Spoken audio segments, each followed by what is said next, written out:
There are hedge fund managers making $1 million an hour. I know it's crazy, right? There's money everywhere. There's money in everything.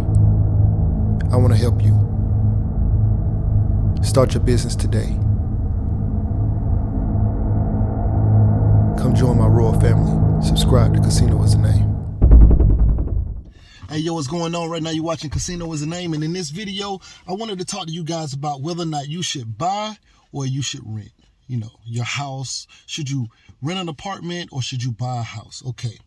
Now, I've done this video maybe 2 other times, and for whatever reason, I still meet people who tell me I should do a video on it. And I'm like, well, I have a video on it, but maybe I do need to do an update because maybe I should explain some other things better, because for whatever reason, there's a lot of gurus out there saying you should rent versus buy.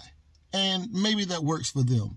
But for the average person out here, I would say absolutely you should buy instead of rent.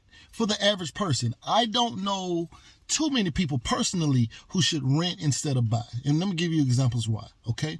Now, if you were, say, starting your career and you were moving to a new city, or you were already in the city that you wanted to be in, and you were going to be there less or more than 2 years, I would say purchase. If you're going to be moving to a new place, or you're planning to leave the current city that you're in, and you're just now kind of moving into the decision of moving into an apartment or into a house, or like purchasing a house, because you can also rent houses. But if you're going to purchase versus rent, and you were trying to make that decision, and you knew that maybe you were leaving within 2 years, I would probably say do not buy that house. Do not buy before you leave, to just go ahead and rent for that period of time. Now, I think that a lot of people are worried about the headache of what are you going to do if you decide that you want to leave because maybe you're uncertain where you want to live or something like that. If you're going to be somewhere, you plan on being there more than 2 years, the reason why I say to purchase is because for the most part, real estate seems to go up in most situations that I've seen at least 3% per year. Right, the value of it is rising about 3% per year from the real estate that I've been looking at in my area or whatever. So, well, actually, it's going much faster now, but on average, about 3% per year. So, when you sell a house, you have to pay 6% commission cost to sell that house. Right. So, after 2 years, that 6% that you sold at whatever value, you get that back, or whatever, and so you kind of can break even, right? All right, so that would be the reason why I say at least 2 years. If you know you're gonna be there at least 2 years, it's almost, I'm not saying it's impossible, but it's not the easiest to mess up if you are going to be there at least 2 years. If you're going to be there a year and you got to sell the next year, you stand a greater chance at not breaking even, actually losing, because maybe you had to put because of the commission costs or something like that. All right, now when you're comparing an apartment with a house, it's very difficult to compare the two, because if, let's say, you're going to rent a 3-bedroom apartment here in Atlanta and you're going to pay let me just throw a number out there. Let's say $1,800 a month for a 3-bedroom apartment here in Atlanta. You can get a house. My house, the mortgage is $1,350. That's including taxes and interest, principal, and insurance. That's including everything. My mortgage is less than $1,350, and it only went up because taxes went up a little bit, but it was like $1,200 and something. I think it's like $1,340 now or something. So because of things like that, like the amount of space that I have a 4-bedroom, 2.5 bath here, and the mortgage is $1,350 versus if I got a 3-bedroom, 2-bathroom apartment here in Atlanta for $1,800, and it is maybe 1,400 square feet, so less than half the space that I have, no yard or anything like that. So, I'm end up paying $500 more. I have a second home in Macon, Georgia, and that house I pay $480 a month. like $477, $478, something like this. So like around $480 a month. So I can get both of my houses, and that house is 3-bedroom, 2-bath, 2.5 baths. So that house and my house here in Atlanta, I can get both of those houses for the cost that it would take me to buy or to rent an apartment here in Atlanta. And if I have somebody renting the house out, say like my house in Macon, I have someone's renting that house, so they're offsetting what my total $1,800 cost is. And so, you know, then I still have the power to rent rooms or to even rent my current house out if I want to leave. Let me tell you the other side. If you stay, so I've been in my house almost 5 years, just shy of 5 years. I think October will be 5 years. My house has gone up from, I bought it for $233. Right now it's valued around $355. I owe less than that. I have about, I'd say about $140,000, $150,000 in equity in that house. Well, in my current home that I'm currently living in, my house in Macon, I have about $60,000 or $70,000 worth of, let me see. No, $80,000, because I think it was valued at like $119 and I owe less than $40,000. So I have about $80,000 worth of equity in that home. And I've owned that home for about 12 years, I think, 11 years or so, 11 or 12 years. So I've had time to grow in equity or whatever. But the house here in Atlanta has gone up in less than 5 years over $100,000 from when I purchased it, over $120,000 from when I purchased it. And so if I lived in an apartment, the cost of the apartment will continue to go up, but the actual, I won't actually get any of that value from the advancements in inflation or just the cost of things going up.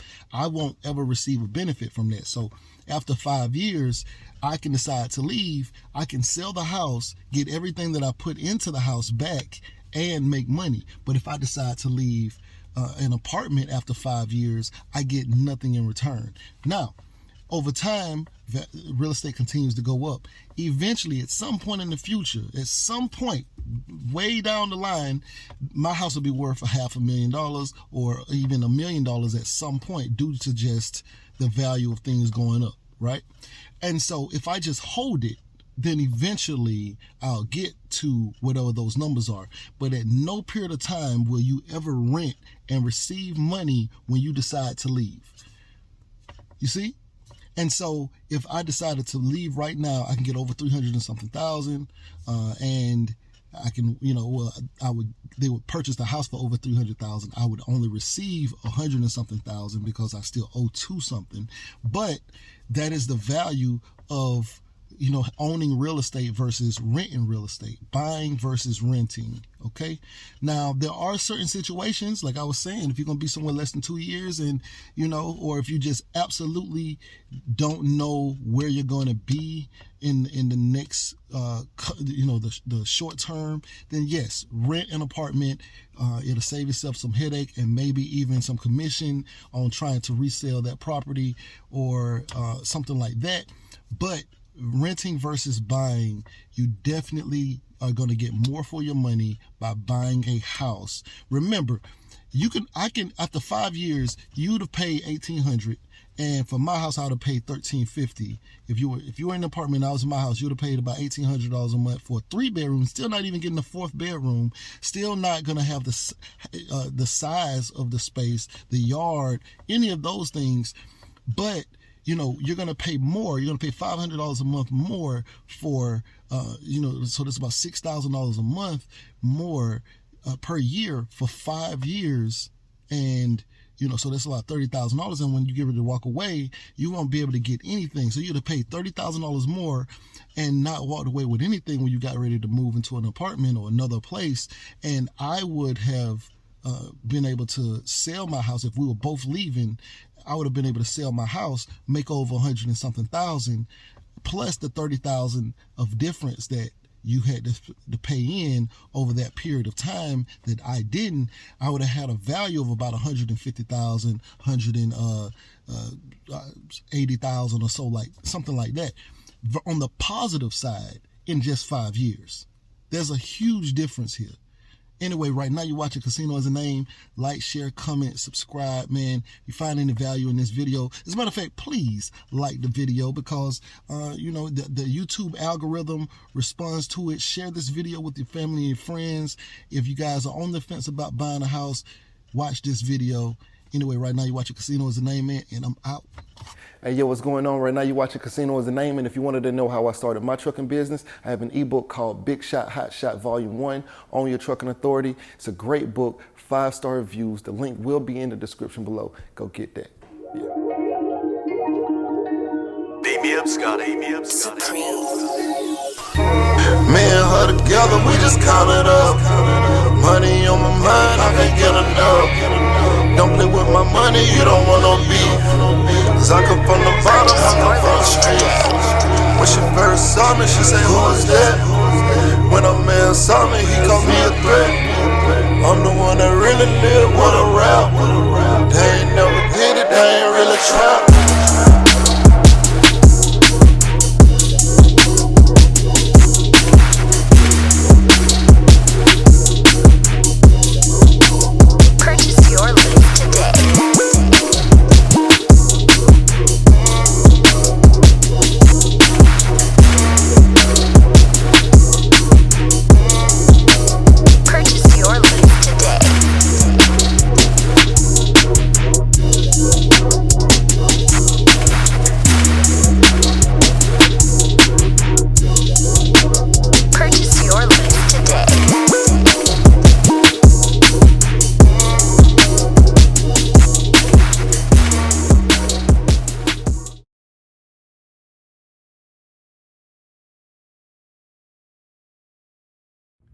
You say you want to be successful, but what's stopping you?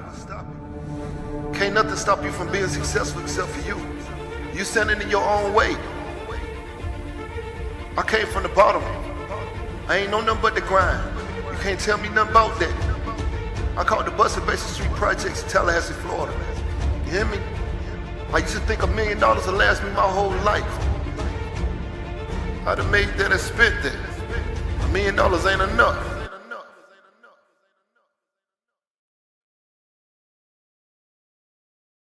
There are hedge fund managers making $1 million an hour. You know, it's crazy, right? It's money everywhere. It's money in everything. I want to help you. Start your business today. Come join my royal family. Subscribe to Casino Is a Name.